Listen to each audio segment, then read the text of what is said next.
आज इतनी भारी संख्या में आए हुए सभी प्यारे प्यारे भाइयों, बहनों, माताओं, बुजुर्गों, बच्चों, आप सब लोगों को मेरा नमस्कार, सबको मेरा प्रणाम, सत श्री अकाल। मुझे बताया गया कि पठानकोट और गुरदासपुर इन दोनों जिलों से सबसे ज्यादा लोग फौज में भर्ती होते हैं पूरे देश में, और इन दोनों जिलों से सबसे ज्यादा लोग शहीद हुए हैं फौज में। तो ये दोनों जिले जो हैं एक तरह से देशभक्तों के जिले हैं। तो एक बार जोरदार भारत माता का जयकारा लगाएंगे। भारत माता की इनकलाब, इनकलाब, वंदे वंदे। सत श्री अकाल। दोस्तों, कल लुधियाना में बॉम्ब ब्लास्ट हुआ, सुन के बहुत दुख हुआ। एक व्यक्ति की मौत हो गई, कुछ लोग घायल हुए हैं जो अस्पताल में हैं। अभी भगवंत मान जी उनसे मिलने के लिए गए हुए हैं, नहीं तो उनको भी आ जाना था। इसके कुछ दिन पहले, पिछले हफ्ते, श्री हरमंदिर साहब जी के दरबार साहब जी में श्री गुरु ग्रंथ साहब जी की बेअदबी करने की कोशिश की गई। कुछ लोग तो हैं जो पंजाब का माहौल खराब करने की कोशिश कर रहे हैं। ये सारी वारदातें चुनाव के टाइम पे क्यों होती है? पिछली बार भी चुनाव के कुछ दिन पहले, हफ्ते 10 दिन पहले, मौड़ में बॉम्ब ब्लास्ट हुआ था। पिछली बार भी 2015 में बेअदबी का बरगाड़ी कांड हुआ था, और अब फिर चुनाव के कुछ दिन पहले कुछ लोगों ने पंजाब का माहौल खराब करने की साजिश रची है। कौन है ये लोग? कौन करवा रहा है ये? आज मीडिया ने मेरे से पूछा, मैंने कहा भाई, जो व्यक्ति दरबार साहब के अंदर जाके उसने बेअदबी करने की कोशिश की, मेरे हिसाब से उसने खुद नहीं किया, उसको भेजा गया है, किसी ने भेजा है। कोई मास्टरमाइंड है, कहीं बैठा है जो ये करवा रहा है। जब तक उस तक नहीं पहुंचेंगे तब तक इस तरह के सिलसिले चलते रहेंगे। पिछली बार जो बेअदबी का कांड हुआ था 2015, उसके बाद 2016 बीत गया, 17 बीत गया, 18 बीत गया, सरकार बदल गई, अकाली दल की सरकार चली गई, बाद कैप्टन की सरकार, कांग्रेस की सरकार आ गई, कैप्टन बदल गए, चन्नी साहब की सरकार आ गई, आज तक दोषियों को सजा नहीं मिली। तो संदेश क्या दे रही हैं पंजाब की सरकारें कि ये चलता रहेगा, हम कुछ नहीं करेंगे, हम तुम्हारे साथ खड़े हैं। दोषियों के साथ खड़ी हैं ये सरकारें। आज अगर पुराने बेअदबी जिन लोगों ने करवाई थी उसके मास्टरमाइंड को पकड़ के सख्त से सख्त सजा दिलवाई जाती होती, किसी की हिम्मत नहीं होती दोबारा बेअदबी करने की पंजाब के अंदर। तो क्या माने? मिले हुए ये सारे। और आज पंजाब के अंदर इतनी कमजोर सरकार है, इतनी कमजोर सरकार है, आपस में लड़ रहे हैं ये लोग, झगड़ रहे हैं ये लोग। ये मंत्री उसके खिलाफ लड़ रहा है, उनका पंजाब का अध्यक्ष मुख्यमंत्री के खिलाफ लड़ रहा है। ये क्या पंजाब सरकार चलाएंगे? इतनी कमजोर सरकार पंजाब को अच्छी व्यवस्था, विकास, शांति नहीं दे सकती। आज पंजाब की सबसे बड़ी जरूरत है, आम आदमी पार्टी की सरकार बनेगी, हम सख्त, स्टेबल और ईमानदार सरकार देंगे पंजाब को। जब तक सख्त सरकार नहीं आएगी, जब तक स्ट्रांग सरकार नहीं आएगी, जब तक सख्ती वाली और ईमानदार सरकार नहीं आएगी, तब तक शांति बहाल नहीं हो सकती। इस किस्म के कांड, बॉम्ब ब्लास्ट, बेअदबी के कांड चलते रहेंगे। आम आदमी पार्टी अकेली पार्टी है पूरे देश के अंदर जो ईमानदारी के साथ काम करती है। दिल्ली के अंदर करके दिखाया, भ्रष्टाचार खत्म कर दिया। पंजाब के अंदर भी ईमानदार सरकार देंगे, सख्त सरकार देंगे, स्टेबल स्थिर सरकार देंगे, और ऐसी सरकार देंगे जो आपस में लड़ाई झगड़ा नहीं करेगी। तो आज इस पावन धरती से, देशभक्तों की धरती से, मैं पंजाब के लोगों को एक गारंटी देके जा रहा हूं कि आम आदमी पार्टी की सरकार आएगी, पंजाब में शांति व्यवस्था कायम करेंगे, हर व्यक्ति को सुरक्षा देंगे और पंजाब के अंदर भाईचारे को बढ़ाएंगे। भाईचारा सभी धर्मों, सभी जातियों के अंदर भाईचारा बढ़ाएंगे। इसके लिए हम 5 कदम उठाएंगे। सबसे पहला कदम, पुलिस के अंदर जितनी भर्तियां होती हैं सारी पैसे ले दे के होती है कि नहीं? सचो की भी भर्ती पैसे ले दे के होती है, थाने की भी भर्ती पैसे ले दे के, एसपी की, एसएसपी की होती है कि नहीं होती है? और अभी सुन रहे हैं कि आज की मौजूदा सरकार में भी पुलिस वालों की भर्ती के रेट लगे हुए हैं। एसएसपी की भर्ती के इतने रेट, एसपी की भर्ती के, डीएसपी की भर्ती के इतने रेट। ये बंद करेंगे, ये सब बंद होगा। ईमानदारी के साथ अच्छे पुलिस अफसरों को, एफिशिएंट पुलिस अफसरों को अच्छी पोस्टिंग दी जाएगी ताकि वो पंजाब के अंदर सुरक्षा कायम कर सके। और अच्छे पुलिस अफसर को लगा के उसके काम में कोई एमएलए की दखलंदाजी नहीं होगी, कोई राजनीतिक पॉलिटिकल दखलंदाजी नहीं होगी। जो अभी रमन बहल साहब ने कहा, एफआईआर की, पर्चे की, रजिस्टर्ड पर्चे की कॉपी जो है वो थाने के अंदर होगी, वो पर्चे की कॉपी एमएलए के घर पे नहीं होगी। पुलिस वालों के काम काज में दखल अंदाजी बंद करेंगे। ये हमारे कुंवर विजय प्रताप साहब हैं, पुलिस में आईजी थे, ईमानदार अफसर थे। बरगाड़ी कांड की इन्होंने जांच करी, जांच करके इन्होंने बड़े बड़े लोगों को दोषी पाया। इनकी रिपोर्ट दबा दी गई, इनकी रिपोर्ट खारिज करा दी गई। आज अगर इस पुलिस अफसर को ईमानदारी से काम करने देते ये लोग, भाई साहब दोबारा बेअदबी नहीं होती, फिर बड़े बड़े लोग जेल में बैठे होते। ईमानदार पुलिस वालों को काम करने देंगे, उनके काम में दखल अंदाजी नहीं करेंगे। पंजाब पुलिस बहुत अच्छी है, उसके अंदर बहुत अच्छे अच्छे अफसर भी हैं, उनको काम नहीं करने देते, उनको साइड में बिठा के रखते हैं। बेईमानों को अच्छी पोस्टिंग मिलती है केवल। ये बदलेंगे। तो पहली ये गारंटी। दूसरी चीज, जितने पुराने अभी तक के बेअदबी के कांड हुए हैं और जितने बॉम्ब ब्लास्ट के कांड हुए हैं, एक एक कांड की जांच करा के समयबद्ध तरीके से उनके जो ऊपर आगू बैठे हैं, जो सबसे ऊपर उनके मास्टरमाइंड बैठे हैं, उनको जेल में चक्की पिसवाएंगे। उनको ऐसी सजा दिलवाएंगे कि दोबारा बेअदबी, किसी भी धर्म के ग्रंथ की बेअदबी नहीं होनी चाहिए, सिखों के धर्म की भी नहीं होनी चाहिए, गुरु ग्रंथ साहब जी की भी नहीं होनी चाहिए, हिंदुओं के ग्रंथों की भी नहीं होनी चाहिए, मुसलमानों के ग्रंथों की भी नहीं होनी चाहिए, क्रिश्चियन के, किसी के भी ग्रंथ की बेअदबी नहीं होनी चाहिए। ऐसी सजा दिलवाएंगे जिन्होंने अभी तक बेअदबी किया दोबारा कोई हिम्मत नहीं करेगा। तीसरी चीज, बॉर्डर का, एक एक इंच बॉर्डर का हम सुरक्षा करेंगे ताकि वहां से कोई आतंकवादी ना आ सके और नशे का 1 ग्राम भी वहां से, पाकिस्तान से इधर नहीं आने देंगे। चौथी चीज, कुछ अफसरों से मैं बात कर रहा था, ये आजकल ड्रोन बहुत आने लग गए पाकिस्तान की तरफ से। इसके लिए लेटेस्ट टेक्नोलॉजी का इस्तेमाल करेंगे ताकि हमारी फौजें, बीएसएफ, पुलिस, इनके पास साधनों की कमी नहीं होनी चाहिए। इनको लेटेस्ट से लेटेस्ट सबसे आधुनिक तकनीक देंगे, कोई ड्रोन आए तो सीधे उसको मार गिराओ, ऐसी तकनीक हम अपने फौजियों को देंगे। और 5वीं चीज, जितने भी अपने गुरुद्वारे हैं, मंदिर हैं, मस्जिद हैं, चर्च हैं, डेरे हैं, हरेक की सुरक्षा करने के लिए अलग से पुलिस फोर्स बनाई जाएगी ताकि दोबारा कोई बेअदबी का कांड ना हो। तो ये 5 चीजें मैंने बताई हैं पंजाब के अंदर शांति, सुरक्षा और भाईचारे का माहौल कायम करने के लिए।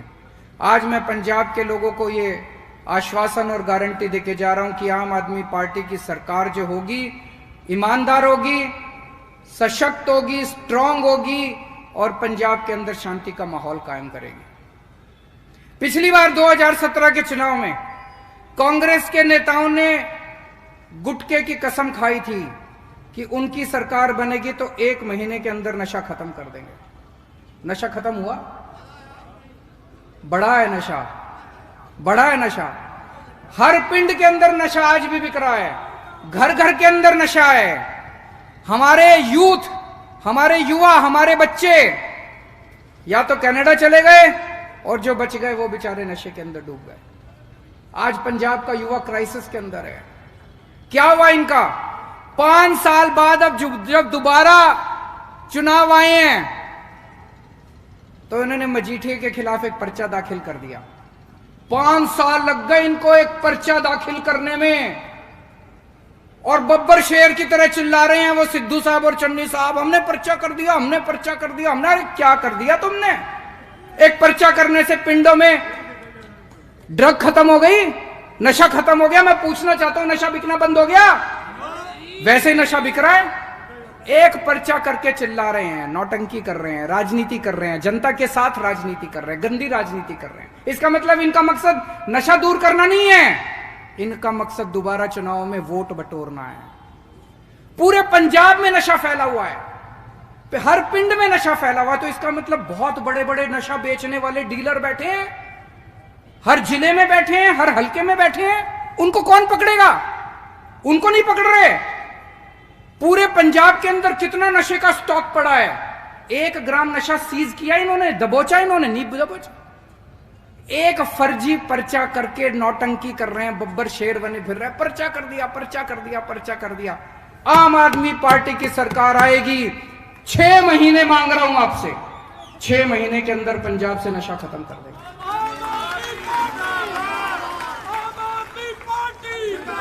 हमारे साथ ऐसे ऐसे कुंवर विजय प्रताप जैसे ईमानदार जांबाज पुलिस अफसर हैं, इनको करना आता है, हमें करना आता है, हमारी नीयत साफ है। इनकी तरह नौटंकी सरकार नहीं चला रहे हम लोग। आप में से दिल्ली कौन कौन गया हुआ है? किस किस के दोस्त यार रिश्तेदार दिल्ली में रहते हैं? आपने सुना दिल्ली में स्कूल अच्छे हो गए? किस किस ने सुना है दिल्ली के स्कूल अच्छे हो गए?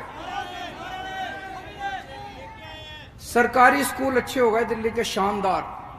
पहले जब हमारी सरकार बनी दिल्ली में इतने खराब थे, दीवारें टूटी पड़ी थी, छत टूटी पड़ी थी, डेस्क नहीं थे, बच्चे आते नहीं थे, टीचर आते नहीं थे। कोई माँ बाप अपने बच्चों को सरकारी स्कूल में भेजने को राजी नहीं था, सारे बच्चे फेल होते थे, पढ़ाई नहीं थी।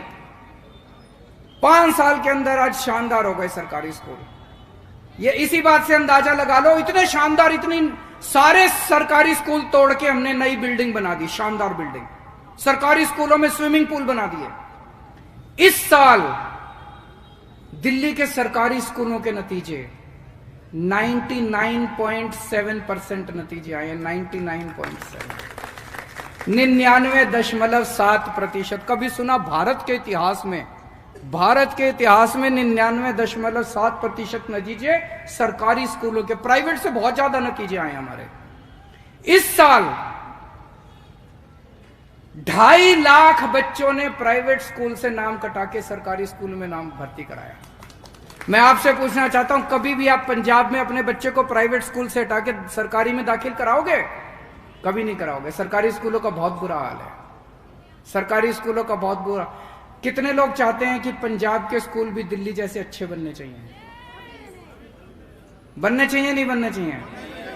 चन्नी साहब को मैंने कहा, मैंने एक दिन ऐसे ही मीटिंग में कहा, मैंने कहा जी हम पंजाब के स्कूल अच्छे करेंगे। तो चन्नी साहब कहते हैं पंजाब के तो वर्ल्ड क्लास स्कूल है। कहते हैं जी पंजाब के तो वर्ल्ड क्लास स्कूल है।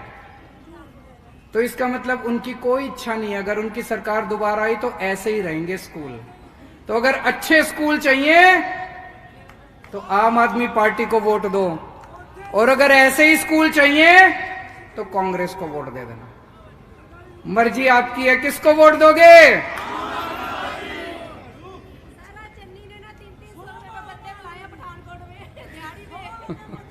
अभी थोड़े दिन पहले मेरे को बहुत बुरा लगा, टीचरों की, जो पंजाब के स्कूलों में टीचर हैं, वो किसी बात पे हड़ताल पे थे। मैं साफ साफ कर दूं, दिल्ली के जो सरकारी स्कूल अच्छे हुए हैं वो केजरीवाल ने नहीं करे, मैंने तो माहौल दिया था बस। हमारे दिल्ली स्कूलों के टीचरों ने सारी व्यवस्था बदली है। सारा श्रेय हमारे टीचरों को और प्रिंसिपल को जाता है। पंजाब के टीचर भी बहुत अच्छे हैं, मैं मिला हूं उनसे। पंजाब के टीचर भी काम करना चाहते हैं, पंजाब के टीचर भी शिक्षा व्यवस्था बदलना चाहते हैं। माहौल खराब है। आम आदमी पार्टी की सरकार आएगी, दिल्ली जैसा माहौल देंगे और यही टीचर आपको पंजाब के स्कूल शानदार करके दिखाएंगे। आपको पता नहीं पता है, ट्रंप साहब आए थे पिछले साल, राष्ट्रपति, अमेरिका के राष्ट्रपति ट्रंप अपनी बीवी और अपनी बेटी के साथ दिल्ली आए थे मोदी जी से मिलने। जब वो दिल्ली आए तो उनकी वाइफ मेलेनिया ट्रंप हमारा दिल्ली सरकार का स्कूल देखने आई। उसने कहा मेरे को दिल्ली सरकार का स्कूल देखना है। यानी कि दिल्ली सरकार के स्कूल के चर्चे अमेरिका पहुंच गए, अमेरिका के राष्ट्रपति के घर व्हाइट हाउस तक पहुंच गए हमारे चर्चे।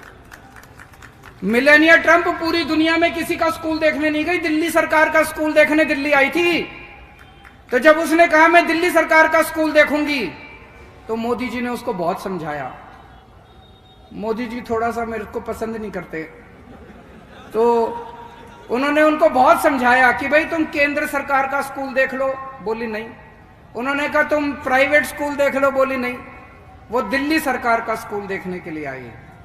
पंजाब के स्कूल ऐसे बना देंगे कि अगली बार जो भी राष्ट्रपति किसी देश का आएगा वो पंजाब के स्कूल देखने के लिए आएगा अगली बार।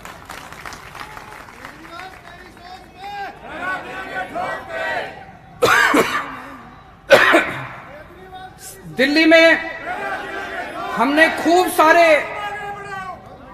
सारे मोहल्ला क्लिनिक बनाए हैं। दिल्ली में हमने खूब सारे मोहल्ला क्लिनिक बनाए हैं। सुना आप लोगों ने मोहल्ला क्लिनिक के बारे में? जितने सरकारी अस्पताल हैं, सारे सरकारी अस्पताल हमने शानदार कर दिए। और दिल्ली में अब हमने हर दिल्ली वाले को एक सुरक्षा चक्र दिया है।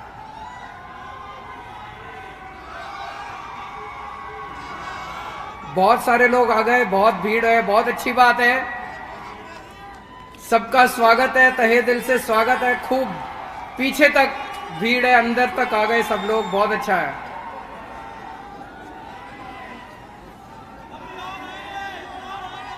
अभी और आएंगे। अब थोड़ी बातचीत कर लेते हैं, सब लोग सुनिए। दिल्ली में हमने सरकारी अस्पतालों की, पहले दिल्ली में बहुत बुरी हालत थी। अस्पतालों में डॉक्टर आते नहीं थे, दवाइयां मिलती नहीं थी, एक्सरे मशीन खराब रहती थी, सीटी स्कैन मशीन खराब रहती थी।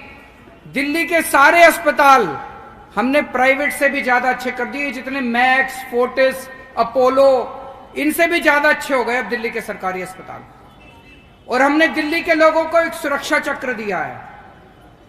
आजकल इलाज कराना इतना मुश्किल हो गया कि घर में कोई बीमार हो जाए तो 2-3 लाख रुपए तो यूं ही चले जाते हैं, प्राइवेट में चले जाओ तो। हमने हर दिल्ली वाले का पूरा इलाज मुफ्त कर दिया। उसे क्रोसिन की दवाई की जरूरत है, वो भी मुफ्त। और अगर उसे कोई बड़ी बीमारी हो जाए और 70-80 लाख रुपए का भी अगर उसको ऑपरेशन का खर्चा आएगा, सारा खर्चा दिल्ली सरकार देती है, आपको चिंता करने की जरूरत नहीं। पंजाब के अंदर ऐसे होना चाहिए, नहीं होना चाहिए? सारे पंजाब के लोगों को यह सुरक्षा चक्र मिलना नहीं चाहिए कि नहीं मिलना चाहिए? कि हर पंजाब के आदमी का सारा इलाज मुफ्त होगा, सारी दवाइयां, सारे टेस्ट, सारा ऑपरेशन, सब कुछ मुफ्त है, जैसे दिल्ली के लोगों को दे रखा है। चन्नी साहब कहते हैं केजरीवाल मुफ्त दे रहा है सब कुछ, केजरीवाल पैसे लुटाता है। मैं आपसे पूछना चाहता हूं, हमारे बच्चों को अच्छी शिक्षा मुफ्त में मिलनी चाहिए, नहीं मिलनी चाहिए? हमारे लोगों को अच्छा इलाज मुफ्त में मिलना चाहिए, नहीं मिलना चाहिए? अगर कोई सरकार अपने लोगों को शिक्षा नहीं दे सकती, कोई सरकार अपने लोगों को अच्छा इलाज नहीं करा सकती, तो लानत है ऐसी सरकार के ऊपर। ऐसी सरकार को फिर है किस लिए पैसा? तुम्हारे हवाई जहाज के लिए, तुम्हारे महलों के लिए पैसा है, तुम्हारे एसी बंगले के लिए पैसा है। जनता टैक्स इसीलिए तो देती है, जनता को सुविधा मिलेगी। अगर हम अच्छी शिक्षा नहीं दे सकते, अच्छा स्वास्थ्य नहीं दे सकते, अच्छे अस्पताल नहीं बना सकते, दवा दारू नहीं दे सकते, तो लानत है हमारे ऊपर। हैं जी?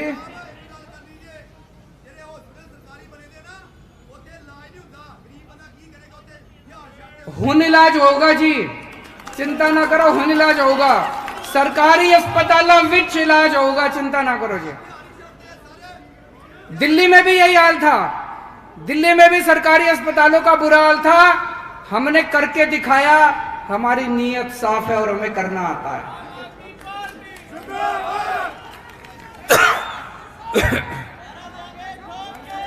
दिल्ली में पहले जब हमारी सरकार बनी 7-7, 8-8 घंटे बिजली जाया करती थी, बिजली के पावर कट लगते थे।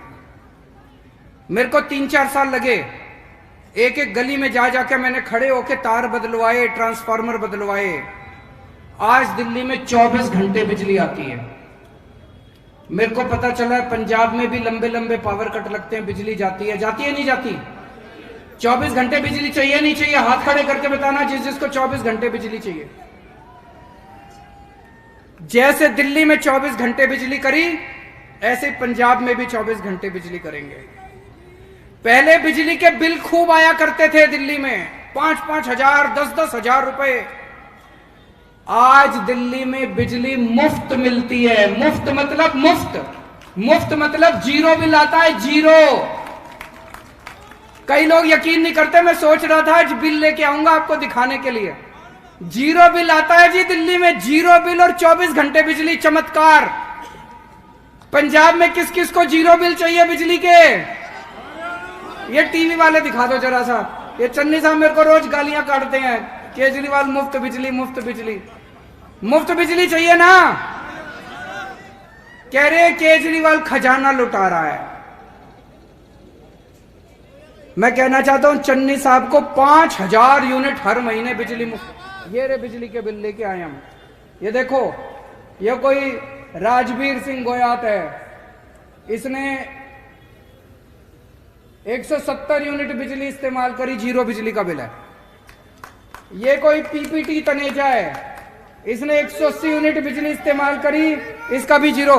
कितने सारे बिल लेके आए हूं आपको दिखाने के लिए। जीरो बिल आते हैं दिल्ली में, जीरो बिल, कोई टैक्स नहीं, कुछ नहीं, जीरो बिल आते हैं। ऐसे ही पंजाब में भी जीरो बिल आया करेंगे, आप लोगों के पुराने सारे बिल माफ कर देंगे।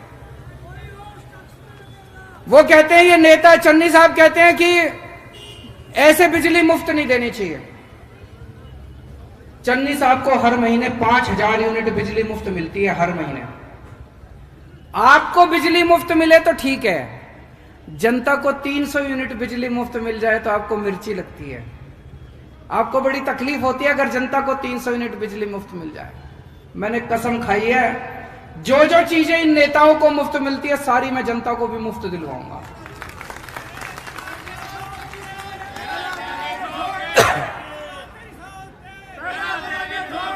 हर आम आदमी को खास बनाएंगे इस देश में, हर आम आदमी को खास आदमी बनाएंगे। और यहां पे मैं देख रहा हूं बहुत सारी महिलाएं बैठी हैं, मां बहनें बैठी हैं। हमने ऐलान करा है कि 18 साल से ऊपर की हर महिला को 1000 रुपए महीना देंगे। मिलना चाहिए नहीं मिलना चाहिए? जरा हाथ खड़े कर दो। मर्द भी हाथ खड़े कर दो, मिलने चाहिए आपके घर की महिलाओं को कि नहीं मिलने चाहिए?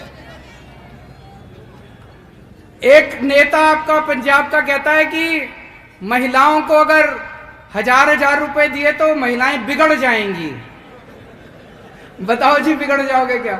मैंने कहा तुमने हजारों करोड़ रुपए डकार लिए खजाने से, तुम नहीं बिगड़े, हमारी महिलाएं 1000 रुपए देने से बिगड़ जाएंगी। तुम हजारों करोड़ खा गए, बोले खजाना खाली हो जाएगा। खजाना खाली तुमने करा है, तुम खा गए सारा। इतने बड़े बड़े नेताओं ने इतने होटल बना लिए, जमीनें खरीद ली, प्रॉपर्टी खरीद ली, इतना पैसा कमा लिया इन नेताओं ने, 7-7 पीढ़ियां इनकी घर बैठ के खा सकती हैं। पंजाब का खजाना तुमने लूटा है। मां बहनों को 1000 रुपए मिलेंगे तो बरकत होगी, आशीर्वाद मिलेगा सारी मां बहनों का।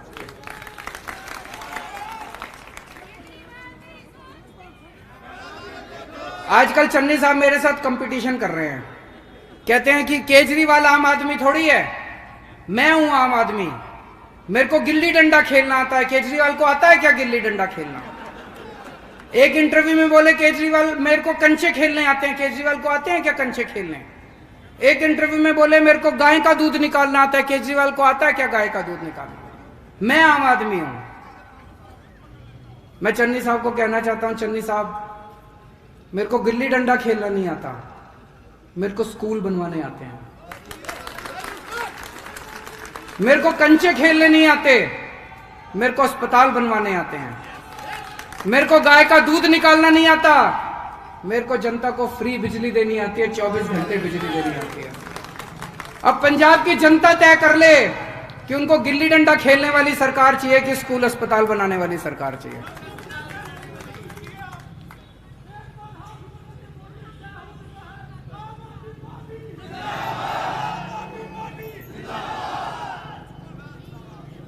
अब कांग्रेस पार्टी बिल्कुल बिखर गई है, खिलर गई है, सारे लड़ रहे हैं एक दूसरे से, सर्कस बन गई है एक तरह से। चन्नी साहब की सिद्धू साहब से नहीं बनती, सिद्धू साहब की जाखड़ साहब से नहीं बनती, जाखड़ साहब की रंधावा साहब से नहीं बनती, रंधावा साहब की बाजवा साहब से नहीं बनती, उससे ऐसी लड़ाई कर रहे हैं ये, ऐसी लड़ाई कर महाभारत मची पड़ी है, सर्कस बन गई है कांग्रेस पार्टी। और इसमें जोकर ही जोकर है, रोज नए नए इनके। अब इसमें आप सबसे आखिर में एक ही विनती कर रहा हूं, 25 साल आपने कांग्रेस को दिए, 25 साल कांग्रेस ने राज किया, 19 साल आपने बादल परिवार को दिए, 19 साल बादलों ने राज करा, इन्होंने पंजाब को बर्बाद कर दिया। आपसे बस 5 साल मांग रहा हूं मैं,